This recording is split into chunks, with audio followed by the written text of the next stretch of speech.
Welcome back to the Wine Crush. I'm Laura Lawson, and you are listening to the show that's all about the grape in all its glory. Well, right now we have a very interesting guest. We have Mr. Robert Fisher. He is presently serving as the general manager of Fisher Winery, but he is also has an interesting background on how he got into the wine business. I'm sure he's going to tell us all about it. Robert, welcome to the Wine Crush. Laura, good. How you doing?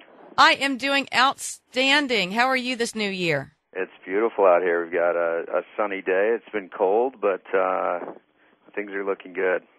Well, we like to hear that, especially when it's 11 degrees and cloudy out on our way. We always are envious of you West Coasters, without a doubt. That's right. Well, Robert, obviously we want to tell our listeners a lot about Fisher Vineyards, but it's always interesting to read people's bio, and I think that this is great. You worked on Wall Street as a corporate financial advisor focused on mergers, acquisitions, and financial restructurings. As far as all the wacky people you met in New York, what are they comparing to all your new winemaker friends? Well, I think they were equally intense, but intense in a totally different way.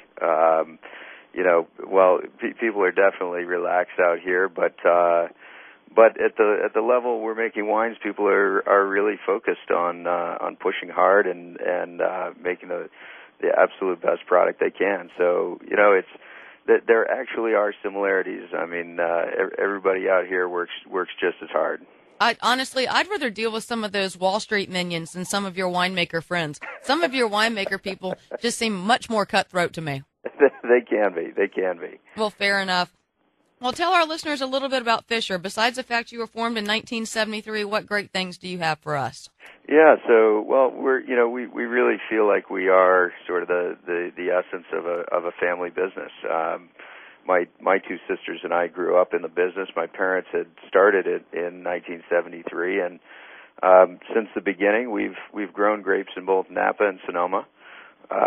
We farm about 100 acres. 2/3 of that's in Napa, and 1/3 of it's in Sonoma. So we feel like we are a bit of an unusual winery in that we represent both valleys. I think a lot of times you see wineries focused on one side or the other, and so we've sort of had a foot in both worlds, and it's unique that one by one my two sisters and I have come back to work with the business. Today the five of us, including my two parents, all work together.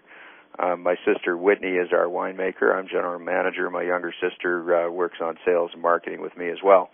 So we're now 36, 37 years into it, and I joked when I came back from New York, I felt like we were a 30-plus year startup, but we're constantly, pushing to look for new ways to improve our vineyards and advance the winemaking. So. Well, it's got to be difficult. I mean, on two fronts, two things stand out to me. One, being a bipartisan winery, being in Napa and Sonoma, that ought to get you embroiled in a number of politics. But then throw in working with your whole family. I can imagine what the dinner table must be like in that household. That's right. Well, I'm sure plenty of people have seen the brothers and sisters. That's exactly what I thought about. Exactly. That may be a bit extreme, but we do. We have a good time, and we're all living in close proximity, so we see a lot of each other. It's for us around the winery, it is a matter of sort of separating business from family and opinion from fact, and trying to all stay focused on the same mission. So. Well, we'll look for your next wine, which will probably be Walker Landing, and then we'll really all have it tied together. Or the Coastal Reserve that was spilled out on the winery floor. Now, you realize you're admitting on national radio that you're a male that watches Brothers and Sisters, right? I'm also admitting I was just recently married, so I don't have control of the remote anymore. So, the other comment about the bipartisanship, it's an interesting thing that while we are involved in both valleys, we also tend to be excluded from associations that are exclusively one valley or the other, and for that reason, I think we've sort of remained a well-kept secret on both sides. So I think so, but ultimately, I look over your wines. I've known your wines basically since I've been in the business, and I've been a Unity fan. Obviously, y'all have focused on single vineyards that sometimes we don't see in our market. But I think the most interesting part of this, and I hope I don't put my foot in my mouth, is the wine you do called Coach Insignia. That's right. Now, yeah. For reasons of my own, I will always remember this brand and everything else. I've got to go ahead and put it out there.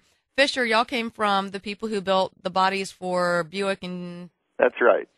Yeah. So I grew up when I was 1971. I remember being a little girl and couldn't get in my parents' Buick Riviera. And every time I looked down, there was that insignia of a coach that said "Body by Fisher." And to this day, you were the first wine I really knew. You had to climb over the Coach insignia that represented the Fisher Body Company. That was we are. I guess I would be about the fifth generation of family businesses for us. My great-great-grandfather had come over from Germany in the 1800s and built wooden coaches in Ohio. And by 1900, they heard about the horseless coach in Detroit, moved the business up there, and became the body division, supplying the body of all the cars for GM's divisions and ultimately the whole General Motors company. And that lasted until the late 20s when the family sold the business, but they kept a 60-year agreement to represent all the bodies produced by GM as Body by Fisher. And so when my father started the winery in the 70s, he really wanted to preserve this memory he had of his grandfather's appreciation for handcrafted, at the time, artisan coaches. And so he took the name Coach Insignia, which had been around from the early 1900s, and used that on our flagship wine, which is Coach Insignia Napa Valley Cabernet. And since the first vintage was 1984 of that label, that's been our flagship. It's always a Cabernet, estate grown on our property in Calistoga. So now, see, I think about all the winemakers we've had on the show, and I'm not trying to disparage any of them, but you have one of the coolest background stories for a winery of anyone we talk to, and yet we never get to hear something about that. We're definitely going to have to remedy this. You have to come to North Carolina and be a guest host. We're going to drag you in the studio. I would love to. I did spend a little time in North Carolina in school, and it is almost a second home for me. Well, good. We'll hold you up to that. Well, tell us something. I know we're getting ready to wrap up this segment real quick, but you do so many different single vineyard wines. Do you have one that's your passion? There's one that you absolutely stands head and shoulders above the rest? Well, I would have to say my namesake, my old namesake, RCF Vineyard, was a Merlot we produced from the last clippings of the Three Palms Merlot Vineyard, and they were planted on our Calistoga property in the 80s. But over time, the vineyard got old, and my sisters give me a hard time. They say I was losing my character and expensive to maintain. So we've replanted the vineyard, but the last vintage of that RCF Vineyard was 2002, and so I'm working hard to make a comeback in the next decade. We've got the vineyard replanted and are working on some new vintages soon. So well, that's a hell of a note to be put out to pasture at such a young age. Yeah, I was wondering that. I saw RCF. I knew that was yours, and you'd mentioned your sister Whitney, and I know she has her own vineyard. But what about the other sister? She doesn't get to say so? Well, it's Cameron, the Cameron red wine blend we have. And so she's got a name out there, and then the wedding vineyard I should also reference. My parents got married in the first vineyard they planted, they were married there in '75. And when Paul Hobbs was making wine with us in the '90s, he recognized how unique that site was, and we created the wedding vineyard designate. And my sister Whitney was married in the vineyard in 2007, and I just was married there last year. So Cameron's the last one to go, and it's a special place for the family for that reason, but the wine is incredibly unique. It's a high-altitude Cabernet grown with a lot of complexity to it. It's a very nuanced wine and really special to us. Well, how could it not be with such a great pedigree and a great history to have a wedding vineyard? Hell, if it were my property, I'd have to have a divorce vineyard and go from there. I'm sure there's one out there. Yeah, I have great faith. I know some of your compatriots that would probably agree with me. Well, Rob, it has been great having you on the show. It's always fun to find undiscovered little stories and undiscovered little truths that our listeners don't ever get to hear. And I'm very serious. Would love to have you come back on the show. I know you have some new releases coming out pretty soon, and we'll have to do some tasting and let everyone know what we think. Laura, well, I really appreciate being on the show, and anyone looking for more information can find it on our website at FisherVineyards.com. We we keep a small mailing list, and if people want to hear about events we're doing in North Carolina, they can sign on there, and we'll be in touch. Absolutely. And, of course, to our listeners, for those of you around the rest of the country, we will have it on our website.